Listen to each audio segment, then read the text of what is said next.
Hello, welcome to today's Q&A. Today's question is from Pam Day of Paper Stitch Designs.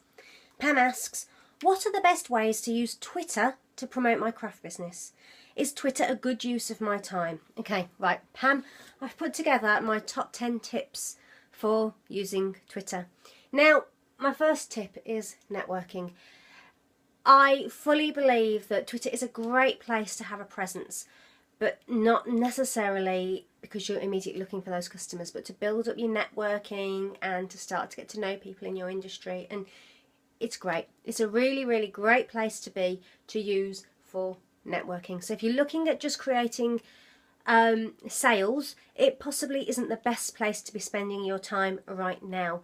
But if you're looking at to get to know other people in the industry and to get to know other people in other businesses, it can be an absolutely great place to be seen. My next tip is to be present. By that I mean the big part of Twitter. I don't mean you need to be present and spend your whole day on there, but you need to, it's having a conversation, it's replying to people, it's being around to talk to people. Twitter's not very good at sort of you send a message and 2 days later you reply to somebody. It's a pretty instant chat and conversation going on, so you need to be present, and when you go on you need to put a little bit of time into it. Be personal, don't spam.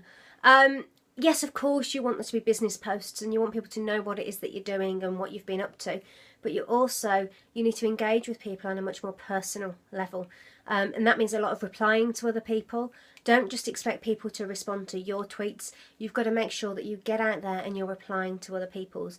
Whether somebody's just put the kettle on, do you fancy a cuppa?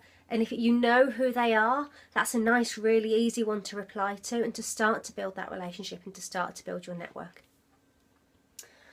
Profile, we all forget about these quite often, and actually your profile's a really, really important place on all social media platforms.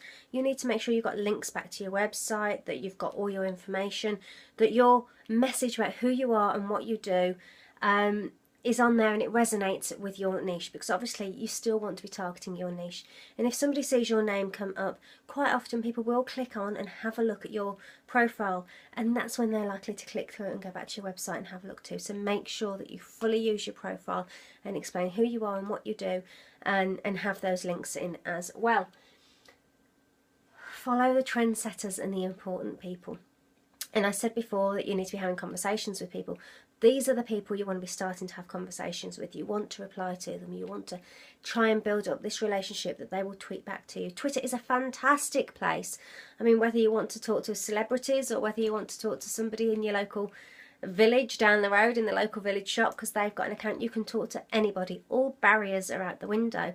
There's no status, there's no class. It's literally you can reply and talk to anybody you want to. Not guaranteed that they'll reply back, but the chances and the odds are in your favour. It's just doing it and sending out the right message. So if you're personal and you reply to people, you will start to build up those links.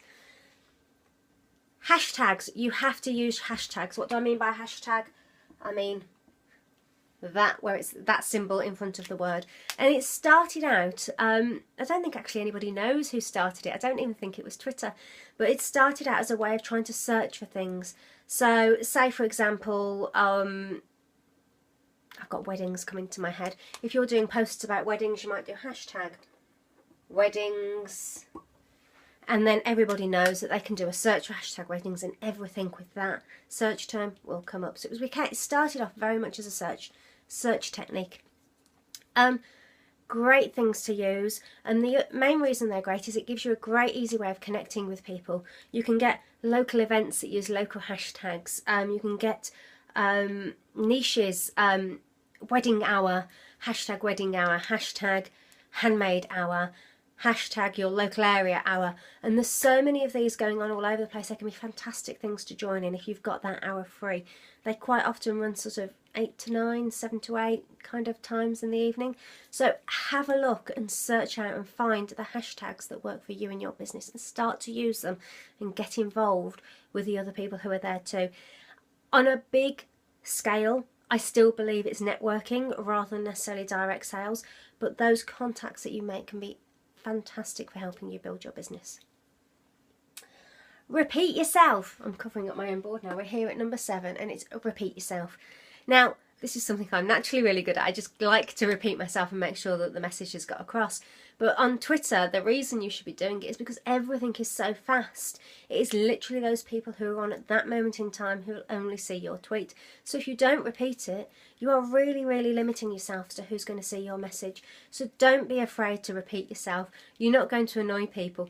Maybe slightly reword it, maybe rejig it, and you can see if that gets a better response as well. And you can use that as part of monitoring your own posts, both Facebook and all social media, and see what works to get the response.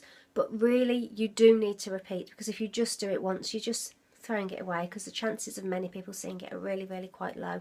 So you have to keep repeating yourself, just as I am now. Bitly, bit.ly. You've probably heard of it because it's a great way of shortening URLs. So if you're using a tweet to include a link back to your website and you haven't got enough characters, you could use Bitly to shorten it. Now, another reason for using Bitly, even if you don't need to shorten your link, is because Bitly will track your stats. They will see how many people have actually clicked each link, so that you can say, was it worthwhile? Is it working? Am I actually sending people back to my website through Twitter? So you actually could say, test Twitter for a month of how you're doing it, making sure that you're using different Bitly links on each of your posts, and you'd be able to see then times of day that work, days that work, whether it works at all, and how many people you actually are driving back to your website if that's your main objective. And then if it isn't working, you know for yourself, because you've tested it, that you can do it. And all you have to do though is, it's a free service through Bitly, bit.ly, and if you sign up when you create a short link, you don't have to, you can create the short link without signing in, but if you sign in to do it, you will get these stats that you can go back and check afterwards. A really, really great little tool. And you can use it on any social media or anywhere that you post your link. And they're recognised as being every day now. People don't seem to be scared of them like I were originally, wondering, oh, is that a dodgy link? Then they haven't got that anymore. So they're well worth using. So my next one is another hashtag, and that's hashtag PR request and hashtag journo request. These do get abused a little bit, but they can be a great way for getting yourself some PR. They're worth popping on and checking every now and again and seeing if there's anyone that you can send any information to, and maybe you can go out there and get in their press. As well as networking, Facebook is great for PR because there are so many journalists on there that actually, when I talk about follow trendsetters and important people, some of those important people will be journalists and reporters and editors who work on publications that your customers read. This isn't about finding, I'm not saying don't go follow the people who write in what you want to read, but the most important bit is to make sure that you are where your customers go. So you want to find the reporters, the editors, the journalists who write for those publications that your customers read, and then you can start to engage with them, and then if they need somebody who does what you do, they know where to come. You've started to build that relationship, so you're much more likely to be able to get that media presence.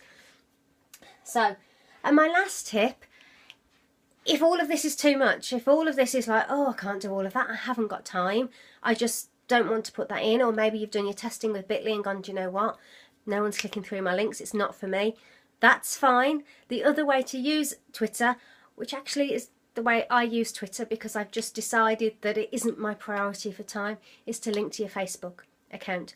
If you go to www.facebook.com/Twitter, it will give you the option of linking your direct pages direct to your Twitter. It is not the best way to use Twitter because you're not being present, you're not being personal, you're not there to respond to people. So it's by far not the best way, but it is better to have a presence than none at all. If you do that, make sure that you do log in every now and again, and you do go in and check, and you do at least once a week go in and have a look and try and be present at least once. Yeah, that's about it. I'd love to tell you whether I think it would work or wouldn't work directly for you, but reality is you need to put the work in to know if what you want to achieve, you're getting back from it. If you want to network and build up relationships and get to know the journalists and have that side of it, it's a brilliant place to be. If you want direct immediate sales, it probably isn't the best use of your time, but only you will know when you test it and you find out. But Bitly can be a great little tool to help you make that decision. Okay, I hope that's really helped. I've dragged on longer than I meant to. So yeah, go have a look at Twitter and have a play. And if you have any other questions, please come back to me. I'd love to be able to answer them in a video just for you. But make sure you please subscribe to handcraftedbusiness.com. And that's the only way I can make sure that I can tell you about each of these videos. Thank you for listening. I'll speak to you soon. Bye.